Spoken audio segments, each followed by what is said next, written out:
ഇന്ന് ഞാൻ യൂട്യൂബിലൊരു വീഡിയോ കണ്ടു. വളരെ എളുപ്പത്തിൽ ചെയ്യാമെന്നൊക്കെയാണ് ഞാൻ വിചാരിച്ചത്. കാരണം 4 പൊട്ടറ്റോ എടുത്തു, നല്ലപോലെ വേവിച്ചെടുത്തു. എന്നിട്ട് പൊട്ടറ്റോ ചീസ് ബോളാണ് നമ്മളിന്ന് ഉണ്ടാക്കാൻ പോകുന്നത്. ആദ്യം തന്നെ പറയട്ടെ, ഇതാദ്യം തന്നെ ചീറ്റിപ്പോയി. അതിൻ്റെ കാരണങ്ങൾ വഴിയെ ഞാൻ പറയാം എന്ത് പറ്റിയെന്നുള്ളത്.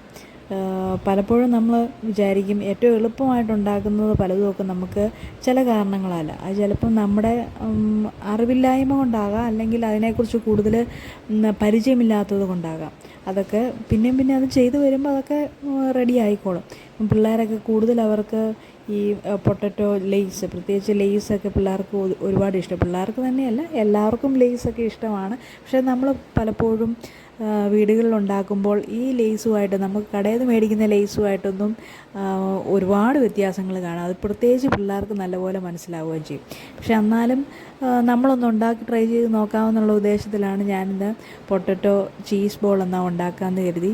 നമ്മുടെ കയ്യിൽ ഇച്ചിരി ബട്ടർ ഉണ്ടായിരുന്നു, അതെല്ലാം കൂടെ ഇട്ട് നല്ല, കാരണം ഉണ്ടാക്കുന്ന വിധം എല്ലാം കറക്റ്റായിരുന്നു.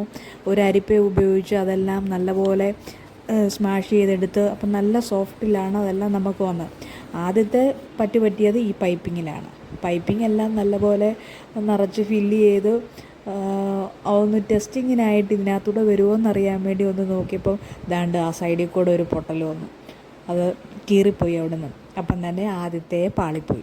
പിന്നെ അതിനകത്ത് നിന്നെല്ലാം എടുത്തെടുത്ത് പിന്നെ നമുക്കുണ്ടല്ലോ, നമ്മുടെ കൈ കൊണ്ട് പിന്നെ ചെറിയ ബോൾസായിട്ട് ഇച്ചിരി പാടുണ്ടായിരുന്നു. കാരണം അത്രയും സോഫ്റ്റായിരുന്നു അതിൻ്റെ നമ്മളെല്ലാം പൊട്ടറ്റോ എല്ലാം കൂടെ കുഴച്ചെടുത്ത് വന്നപ്പോൾ. എന്നാലും നമുക്ക് നല്ലൊരു ബോൾസായിട്ട് നമുക്ക് കിട്ടി.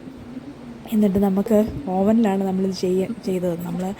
ഞാൻ ആദ്യമായിട്ടാണ് ഓവനിലൊക്കെ ചെയ്യുന്നത്. ആദ്യം ഒരു ഓവനിൽ ചെയ്തായിരുന്നു ബട്ടർ കുക്കീസ്. അതും 8 നിലയെ പൊട്ടിയായിരുന്നു. കാരണം ഈ പ്രീ ഹീറ്റ് വളരെ ഇമ്പോർട്ടൻ്റ് ആയിട്ടുള്ള കാര്യമാണ്. നമ്മൾ പലപ്പോഴും ഓർക്കും പ്രീ ഹീറ്റ് ചെയ്തില്ലെങ്കിൽ, കുറച്ച് നേരം ചെയ്തില്ലെങ്കിൽ അത് കുഴപ്പമില്ലായിരിക്കും എന്നുള്ളത്. അപ്പം ഞാൻ ഈ വീഡിയോയിൽ കണ്ടത് 170 ഡിഗ്രി സെൽഷ്യസിൽ 45 മിനിറ്റ് വരെ വെക്കണമെന്ന് പറഞ്ഞാണ് നമ്മൾ ഇതിനകത്ത് കണ്ടത്. അപ്പം ഞാനതെല്ലാം സെറ്റ് ചെയ്തു. പക്ഷേങ്കിൽ ഒരു 45 മിനിറ്റ് ആകുന്നതിന് ഒരു 6 മിനിറ്റ് മുമ്പ് നോക്കിയപ്പോൾ ഇത് ഏകദേശം നല്ലൊരു ബ്രൗണിഷ് കളറാകാൻ തുടങ്ങി. അപ്പോൾ എനിക്ക് തോന്നി സംഗതി പാളിയല്ലോ എന്ന് തോന്നി. തുറന്നു നോക്കിയപ്പോൾ ശരിയാണ്, ഇച്ചിരി ഒരു ഡാർക്കിഷ് കൂടുതൽ വന്നു വെച്ചാൽ ഒരു കരിചൊവ നമുക്കതിനകത്ത് ഫീലായി.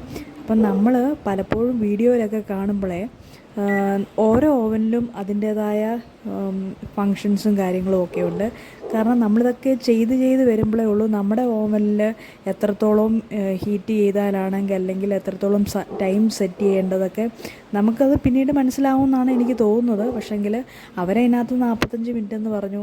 പക്ഷേങ്കിൽ 45 മിനിറ്റ് അതിൽ വേണ്ടായിരുന്നു. ഏകദേശം ഒരു 35 മിനിറ്റ് അത് റെഡി ആയിട്ടുണ്ടെന്നാണ് എനിക്ക് തോന്നുന്നത്. പക്ഷേങ്കിൽ അത് ഞെക്കിയൊക്കെ നോക്കിയപ്പോൾ നല്ലതായിട്ട് ക്രിസ്പ്നെസ്, നല്ലപോലെ അത് പൊടിഞ്ഞൊക്കെ വന്നു. അത് കുറച്ചും കൂടെ ഒരു ഡാർക്കിഷ് അതിൻ്റെ ഔട്ട് സൈഡിൽ കാണുന്നില്ലായിരുന്നെങ്കിൽ അത് കുറച്ചും കൂടെ നല്ലതായിരുന്നു കഴിക്കാനായിട്ട്.